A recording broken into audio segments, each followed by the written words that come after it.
성경이 기준이다. 아멘. 자, 하나님 나라를 경험하는 교회의 네 번째 마지막 시간으로 오직 성경이 기준이다라는 제목으로 하나님 말씀을 증거하겠습니다.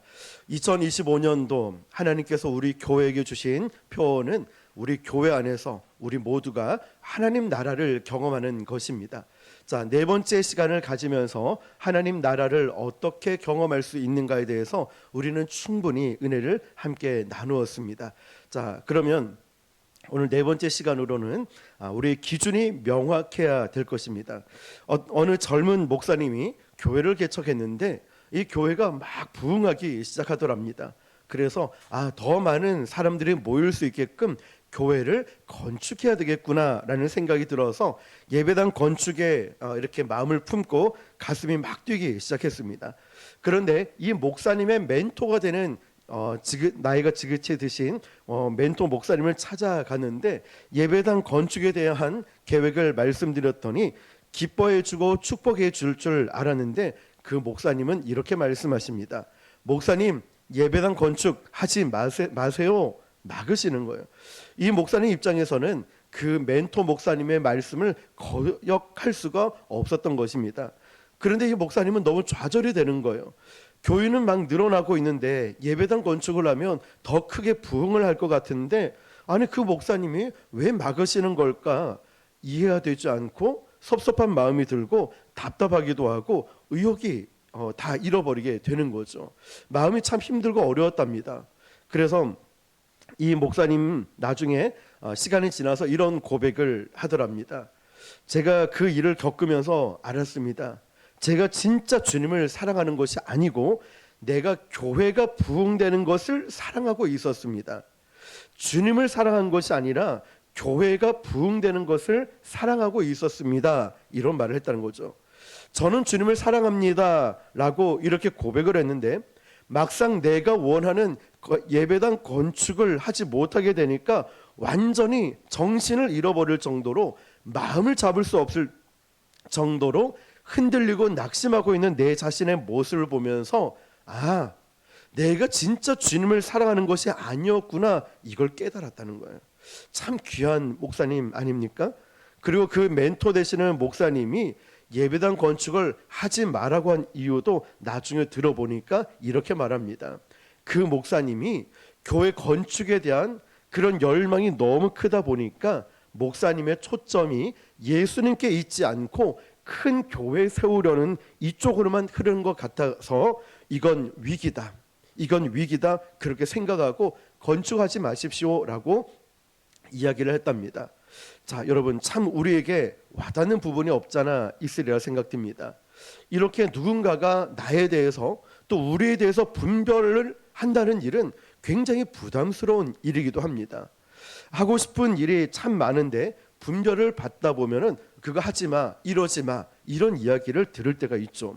우리 개인적인 신앙에도 열정적으로 의욕적으로 뭔가를 해보려고 하는데 가로막히거나 계획대로 되지 않을 때 우리 의욕이 꺾이기도 하고 마음에 낙심이 찾아오기도 합니다. 자, 그럴 때 우리의 기준을 생각해 보는 거예요. 내가 정말 주님을 사랑하는 마음인지 아니면 그 일을 사랑하고 있는지, 내가 정말 주님을 사랑하고 있는지 아니면 내가 하고자 하는 그 열정과 노력에 내 마음을 쏟고 있는지 말입니다. 자, 그래서 우리는 보통 이런 경우들이 있죠. 내가 일을 저질러 놓고 분명히 기도하면 하나님이 하지 말라고 할 것 같은 거예요.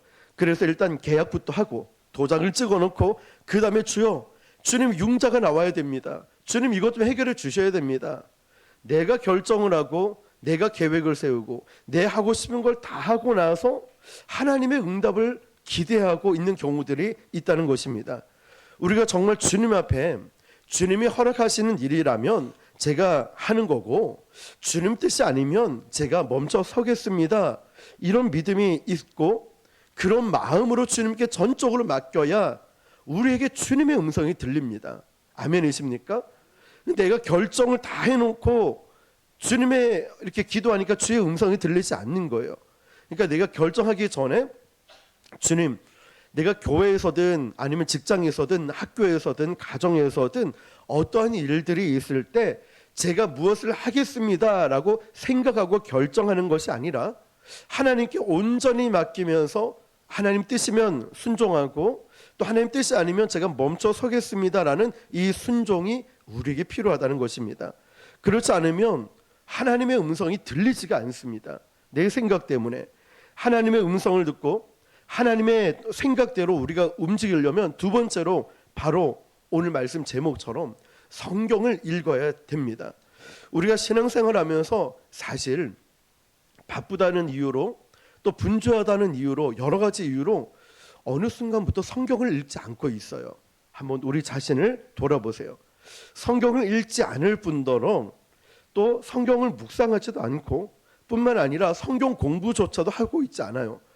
그러니까 우리가 어떻게 하나님 말씀을 분별할 수 있을까요? 하나님 말씀을 읽지 않고 주님의 마음이 없는데 어떻게 내가 하나님의 뜻을 분별할 수 있겠습니까? 하나님 뜻보다 내 마음에 내 생각으로 가득 차 있으면 내 생각대로 그것을 분별하고 그것을 결정을 짓지만 하나님 말씀이 내 안에 들어올 때는 하나님의 생각, 하나님의 마음이 들어오기 때문에 영적으로 건강하게 분별하게 됩니다. 이 부분들을 또 다른 말로 하면 우리가 얼마나 하나님 말씀과 친숙하고 있는가, 얼마나 익숙한가를 점검해 보면 됩니다. 여기에 나오는 이야기들이 이스라엘 백성들의 역사가 아니라 오늘 나에게 주시는 말씀인 거예요. 자, 그러면 이 말씀이 하나님 말씀이 나에게 들리려면 물론 귀를 열어야 되겠지만 마음을 열어야 되겠지만 중요한 건 이거예요. 말씀이 친숙해야 됩니다. 말씀이 익숙하면 익숙한 건 잘 들립니다. 전부는 아니지만 우리 교회 성도님 몇몇 분들이 저에게 이런 말씀을 하셔요. 목사님, 다른 교회에서 예배를 한번 드렸는데 그 교회 목사님 말씀이 귀에 잘 들어오지 않아서 잘 듣지 못하겠어요. 이런 말씀하셔요. 이유가 뭘까요? 물론 설교 내용도 참 중요하겠지만 익숙하지 않기 때문에 그래요. 예배 형식, 예배 틀, 예배 분위기, 목사님의 이제 스피치하는 목소리 빠르기라든지 이런 게 익숙하지 않으니까 귀에 잘 들어오지 않는 거예요. 자, 말씀을 읽는데 하나님 말씀이 나에게 익숙해지지 않으면 이 말씀을 어떻게 들을 수 있을까요? 신방을 가보면 이제 신방상을 이렇게 주십니다. 그러면 거기에 성경책을 올려놓고 성경책을 딱 펼치면서 어떤 날은 하나님께서 감동을 주셔서 오바댜의 말씀을 딱 이제 펼쳐요. 그런데 여러분 오바댜가 어디에 있는지 아십니까? 대충 구약인 건 알 것 같아요. 그렇죠? 근데 창세기라든지 요한복음이라든지 마태복음 이러면은 요한계시록까지는 금방 찾아요. 자, 제가 요한계시록 1장입니다 하면 뭐 굉장히 빨리 찾습니다. 그런데 오바댜, 제가 신방을 가서 오바댜를 이제 설교를 하려고 딱 펼쳤는데 계속 헤매는 거예요. 이게 구약인지 신약인지 그때 따라 더 헷갈려요. 자, 그러니까 잘 보이지도 않아요. 왠지 아십니까? 오바댜는 한 장밖에 없거든요. 그러니까 이 오바댜가 옵자를 찾아야 되는지 밭자를 찾아야 되는지 구약인지 신약인지 헷갈려요. 그래서 막 당황하는 때가 있는데 요즘은 또 성경책보다는 스마트폰으로 바로 찾지 않습니까? 또 그날따라 긴장해서 이 오바댜를 옷바로 치거나 막 오타가 내고 이러다 보면은 또 찾아지지 않아요. 왜냐하면 이 성경도 스마트폰으로 아무리 찾는다 하더라도 익숙해야 빨리 잘 찾을 수가 있는데 성경 읽지도 않고 찾지도 않고 묵상하지 않으면 이게 잘 찾아지지 않아요. 자, 굉장히 중요한 이야기입니다. 여러분, 하나님의 말씀이 나에게 온전하게 역사할 수 있도록 하나님의 말씀을 내가 정말 믿고 신뢰한다면은 우리가 이처럼 하나님 말씀에 대한 익숙함이 있어야 그 익숙함을 통하여 우리에게 능력으로 나타나는 거예요. 하나님 말씀이 내 삶에 다급하고 고난이 오고 어려움이 오고 내 신앙에 다운되었다 침체기가 찾아올 때 하나님 말씀이 딱 생각나면 정말 불일 듯 마음에 샘솟듯 기쁨이 일어난다는 거예요.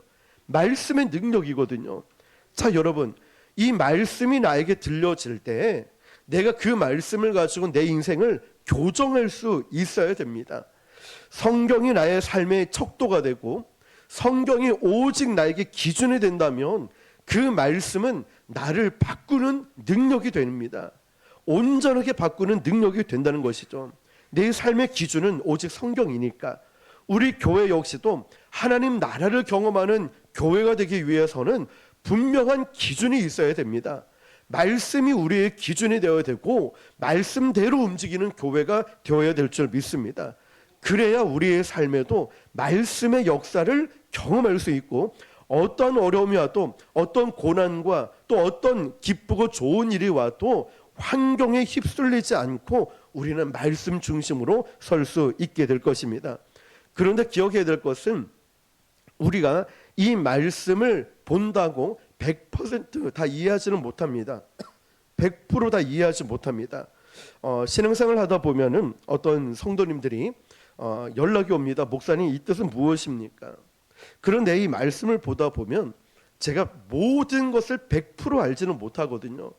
전부는 알 수 없지만 근데 성도들 입장에서는 우리 목사님이 명쾌하게 답을 좀 해줬으면 좋겠다 이런 기대감이 있지만 사실 저에게는 그런 능력이 없습니다. 제가 설교하는 것도 이 말씀에 대한 충분한 이해를 하고 준비하고 설교하는 것이지 성경 66권 모든 것을 다 알지는 못합니다.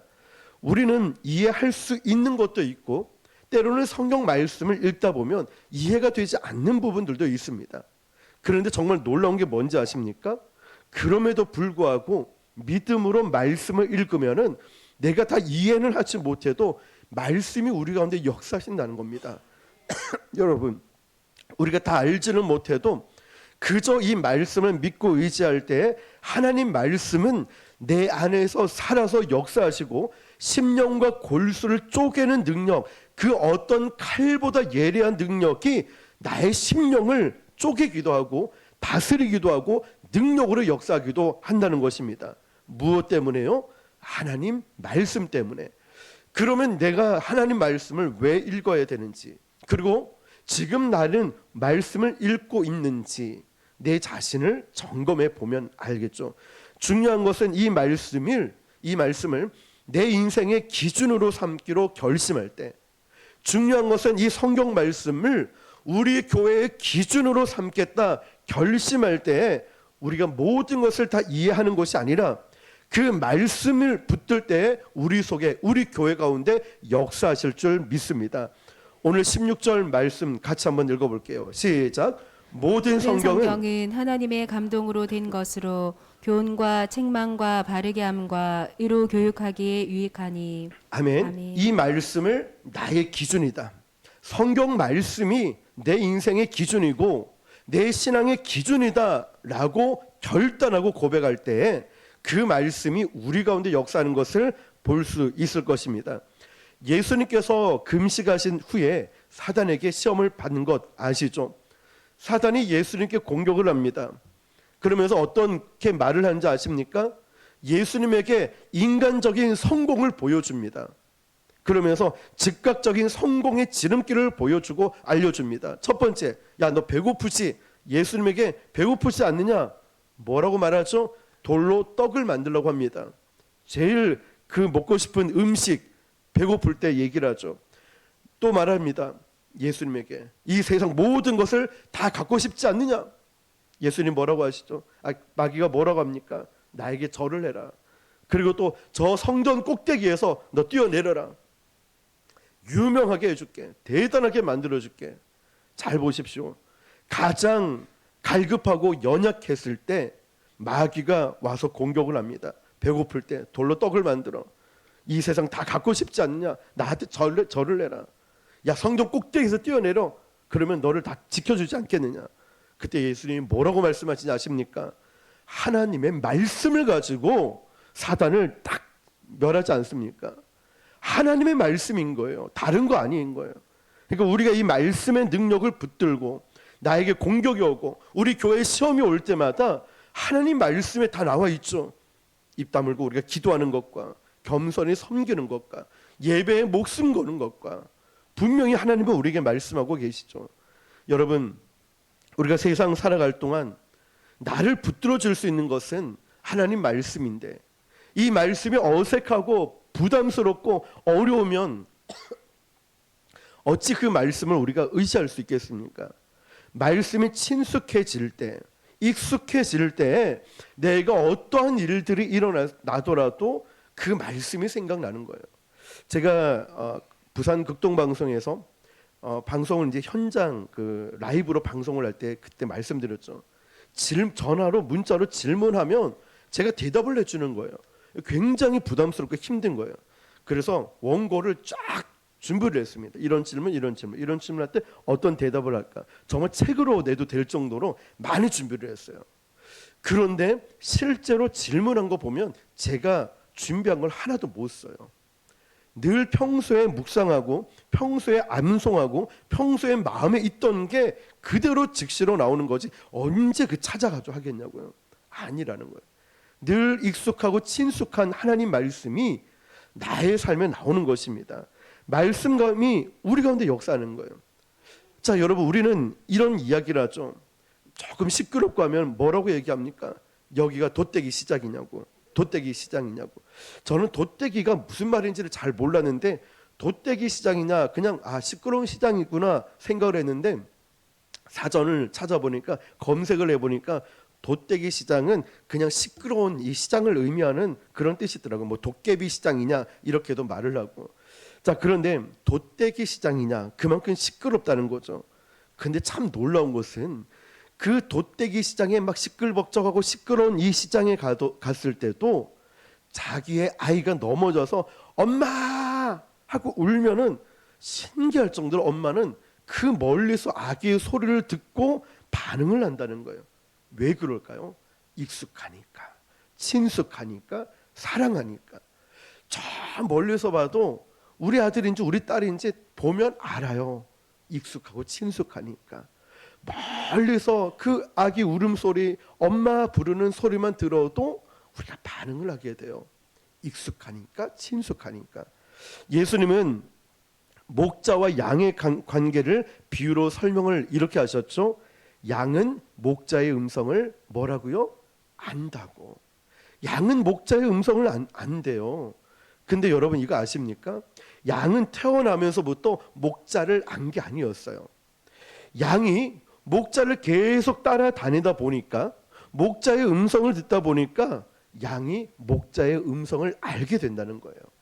여러분, 우리가 이 땅을 살아가면서 하나님의 음성을 듣고 하나님의 음성을 알 수 있는 것은 우리가 어떤 한순간에 은혜 받았기 때문에 순간적으로 이루어지는 것이 아니라 내가 하나님 말씀을 읽고 묵상하고 같이 친숙하고 익숙해지고 말씀이 어느 순간 내 삶에 딱 들어올 때 이 말씀을 통하여 이것이 하나님의 음성이구나, 이것이 하나님의 뜻이구나 알아지는 거.